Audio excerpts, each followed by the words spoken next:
Hello students, welcome back. तो चलिए अब बात करते हैं टीएस ग्रेवाल वाली बुक से जो हमारा चैप्टर चल रहा है, chapter number 2 goodwill, nature and valuation.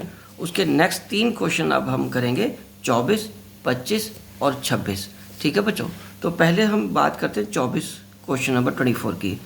Ayub and Amit are partners in a firm and they admitted Jaspal into partnership with effect from WEF का मतलब with effect from 1 April 2024. They agreed to value goodwill at 3-year purchase of super profit method for which they decided to average profit of last 5 years. ठीक है बच्चों, the profits for the last 5 years ये है और साथ में इन दोनों की एडजस्टमेंट गिवन है। जब ये हम एवरेज प्रॉफिट निकालेंगे तब इसको सॉल्व करेंगे। ठीक है जी। तो उसके बाद है the firm has total assets 20 lakh and outside liabilities 5 lakh on that date. तो इसका मतलब ये क्या, वो हमें कैपिटल फाइंड करनी पड़ेगी और यहाँ से देखने से मुझे पता चल रहा है कि ये 15 लाख आएगी। Normal rate of return of similar business is 10% and calculate the value of goodwill. चलो बच्चों, अब हम आगे बढ़ते हैं, इसका सोल्यूशन करते हैं क्वेश्चन नंबर 24 का। तो सबसे पहले आपको पता है कि हमें क्या फाइंड करना है, average profit. Average profit find करने के लिए यहाँ पे एडजस्टमेंट्स भी गिवन है। पहले मैं लिख रहा हूँ ईयर्स। ईयर्स कौन से हैं? 31, 3, 20, 31, 3, 21, 31, 3, 22, 31, 3, 23, 31, 3, 24। और प्रॉफिट्स कितने गिवन है हमारे पास? प्रॉफिट्स है यहाँ पे 1,50,000, 1,80,000, 1 लाख। इसकी एडजस्टमेंट भी है। एडजस्टमेंट प्लस या माइनस करनी होती है, आपको पता है। तो एडजस्टमेंट के अब नॉर्मल लॉस है तो ये ऐड बैक करेंगे, ऐड नॉर्मल लॉस। उसके बाद ये क्या है, 2,60,000 और इसमें हम क्या माइनस करेंगे, ये गेन है ना तो इसका माइनस कर देंगे 40,000 का। और उसके बाद क्या है, 2,40,000। ठीक है बच्चों, तो अब यहाँ पे क्या आएगा, एडजस्टेड प्रॉफिट के बाद हमारा अब आएगा, एडजस्टमेंट के बाद एडजस्टेड प्रॉफिट निकाल लेंगे हम। ठीक है, और इसको हम एक्चुअल एडजस्टेड प्रॉफिट भी बोल सकते हैं ना, बट इसको नॉर्मल प्रॉफिट नहीं लिखेंगे।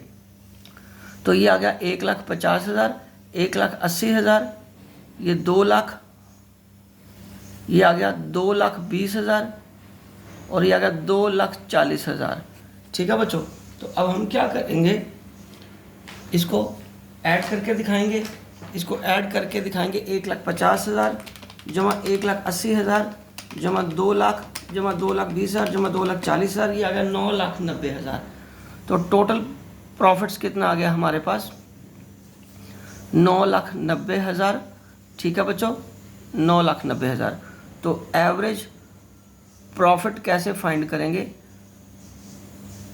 Total profit upon number of years, और वो कैसे आ जाएगा बच्चों, 9,90,000 अपॉन 5 डिवाइडेड बाय 5 कर दो, कितना आ गया, 1,98,000। तो एवरेज प्रॉफिट हमारे पास आ गया 1,98,000। ठीक है जी। अब दूसरा हमें क्या फाइंड करना होता है, नॉर्मल प्रॉफिट। नॉर्मल प्रॉफिट के लिए हमारा फॉर्मूला क्या होता है, capital into rate by 100। But यहाँ कैपिटल गिवन नहीं है तो हम कैसे निकालेंगे, A is equal to L plus C, क्योंकि हमें दो चीज़ें गिवन है। एसेट्स गिवन है 20 लाख की, नो डाउट हमें पता है कि टोटल ये 15 लाख ही बनेगा, लेकिन फिर भी हमें ये करके तो दिखाना ही पड़ेगा। तो C मतलब कैपिटल आ गई 15 लाख की। तो ये आ गया 15 लाख इंटू रेट कितना बच्चों, रेट है यहाँ पे 10% और ये 100 करके कितना आ गया, 1,50,000। तो नॉर्मल प्रॉफिट कितना आ गया, 1,50,000। अब तीसरे स्टेप में हम क्या फाइंड करेंगे, सुपर प्रॉफिट। तो सुपर प्रॉफिट का फॉर्मूला हमारा क्या होता है बच्चों, average profit minus normal profit. तो एवरेज प्रॉफिट कितना बच्चों, 1,98,000 माइनस 1,50,000। तो ये आ गया 48,000 हमारा क्या आ गया, सुपर प्रॉफिट। 1,80,000 80,000 क्या आ गया, सुपर प्रॉफिट। तो सुपर प्रॉफिट के बाद अब हम क्या करेंगे, फाइंड गुडविल। चौथे स्टेप पे हमारा क्या आता है, गुडविल। तो बच्चों गुडविल के लिए हम क्या करेंगे, number of purchase year into super profit. तो नंबर ऑफ परचेज ईयर कितने हैं इस क्वेश्चन में हमारे पास? 3 ईयर परचेज। और सुपर प्रॉफिट हमारे पास कितना है? ये लास्ट में जो हमने कैलकुलेट किया है वो आया है बच्चों 48,000, और वही मैं 48,000 यहाँ पे ले रहा हूँ। तो 48 इंटू 3 कर दो तो ये आ गया 1,44,000। तो यही हमारी गुडविल है, 1,44,000। ठीक है बच्चों, क्वेश्चन बहुत सिंपल था, सिर्फ देखने में आपको बड़ा लग रहा है। ये एडजस्टमेंट्स कर दी हमने पहले एवरेज प्रॉफिट की, और ये एवरेज प्रॉफिट आ गया 1,98,000। फिर नॉर्मल प्रॉफिट, कैपिटल डायरेक्टली हमें गिवन नहीं था, लेकिन हमने कैपिटल को कैलकुलेट कर लिया एसेट्स माइनस लायबिलिटीज़ करके, और ये नॉर्मल प्रॉफिट आ गया। फिर हमने सुपर प्रॉफिट का फॉर्मूला लगा के सुपर प्रॉफिट कैलकुलेट कर लिया। ठीक है बच्चों, और सुपर प्रॉफिट कैलकुलेट करने के बाद हमें क्या फाइंड करना होता है? गुडविल। तो गुडविल हमने कैलकुलेट कर ली, यही तो हमें करना था। चलिए अब हम बात करते हैं क्वेश्चन नंबर 25 के सोल्यूशन की। और बच्चों वो कैपिटलाइजेशन वाले मेथड से है, और आपको पता है कि अब सुपर प्रॉफिट वाले क्वेश्चन ये थे, और यहाँ तक 24 के बाद वो क्वेश्चन कंप्लीट हो गए हैं। अब जो अगले क्वेश्चन हैं वो सिर्फ कैपिटलाइजेशन मेथड के हैं। तो फ्रॉम द फॉलोइंग इन्फॉर्मेशन, 25 की मैं स्टेटमेंट पढ़ रहा हूँ। Calculate value of goodwill of the firm by applying capitalisation method. तो टोटल कैपिटल कितने गिवन है? 16 lakh. Normal rate of return कितना है? 10%। प्रॉफिट फॉर द ईयर कितना है? 2 लाख। तो बच्चों ये सीधी बात है, ये एवरेज वाले मेथड से निकलेगा, capitalisation of average profit method, because super profit नहीं निकल पाएगा इसमें, और ना ही उसने हमें कहा है। ठीक है जी, तो चलो अब हम बढ़ते हैं आगे। हमें यहाँ पे क्या गिवन है? सबसे पहले हम निकालेंगे एक्चुअल प्रॉफिट। एक्चुअल प्रॉफिट हमारा गिवन कितना है? 2 लाख। ठीक है बच्चों, अब दूसरा आएगा capitalised value of actual profit. Capitalised value of actual profit कितनी है? Actual profit into 100 by rate.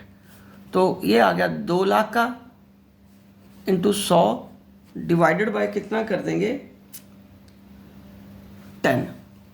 तो ये कितना बन गया हमारा? 20 लाख का। कितना बन गया? 20 लाख का। तीसरा क्या करेंगे? Actual capital. एक्चुअल कैपिटल कितनी गिवन है हमें? 16 लाख की। ठीक है बच्चों, तो अब फोर्थ क्वेश्चन में क्या करेंगे? गुडविल। गुडविल के लिए स्टेप 2 माइनस स्टेप 3, मतलब इसमें से ये माइनस कर दो, मतलब actual capitalised value of profit minus actual capital. तो वो कितना आ जाएगा हमारा? 20 लाख माइनस 16 लाख। तो गुडविल कितना आ जाएगा? 4 लाख का। गुडविल कितना आ जाएगा? 4 लाख का। ठीक है बच्चों, चलो अब हम आगे बढ़ते हैं क्वेश्चन नंबर 26 के सोल्यूशन की तरफ। ठीक है बच्चों, तो सोल्यूशन के लिए हमें पहले स्टेटमेंट को पढ़ना पड़ेगा। बच्चों क्वेश्चन क्या कह रहा है कि a firm earned average profit of 3 lakh during the last few years. The normal rate of return of the same industry कितना है? 15%। और एसेट्स ऑफ द बिजनेस की नहीं है 17 लाख, और लाइबिलिटीज 2 लाख। यहाँ से तो कैपिटल आ जाएगी 15 लाख की। Calculate the value of goodwill of the firm by capitalisation of average profit. तो चलिए करते हैं हम। पहले हमें क्या लेना है? Actual profit. Actual average profit भी हम लिख सकते हैं। तो वो क्या आ गया? 3 लाख का। वो कितना बच्चों? 3 लाख का। ओके जी, अब हम आगे क्या करेंगे?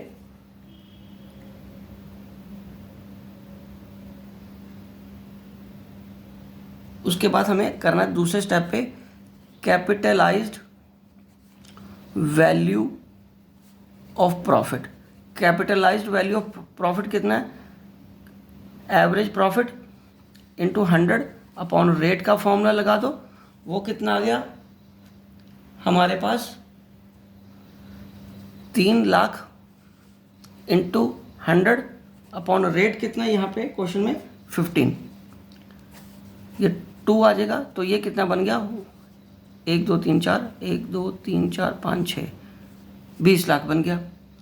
तीसरे नंबर पे हमें क्या चाहिए, actual capital is equal to, ये हमारा आ जाएगा कैपिटल, कैसे फाइंड करेंगे, सीधा फॉर्मूला लगा लो, ये assets minus liabilities, assets minus, मैं फॉर्मूला दूसरी तरीके से लिखने वाला तो सीधा लिख लेते हैं, ठीक है, एसेट्स माइनस लाइबिलिटीज। तो एसेट्स कितनी है हमारे पास 17 लाख ये है, और लाइबिलिटीज कितनी है बच्चों 2 लाख की, तो ये आ गया 15 लाख, ठीक है बच्चों। और फोर्थ क्वेश्चन में हम क्या करेंगे, गुडविल।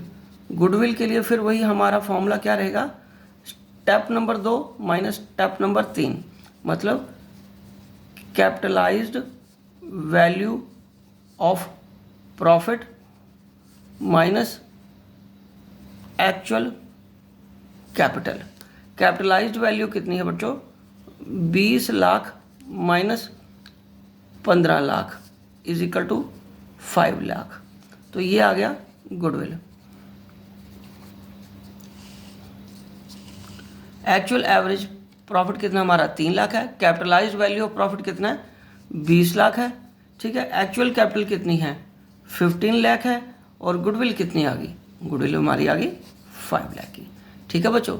तो बच्चों इसी के साथ ये तीनों क्वेश्चन कंप्लीट होते हैं और मैं ये वीडियो भी यहीं कंक्लूड करता हूँ। आई होप कि आपको अच्छे से समझ आ गया होगा।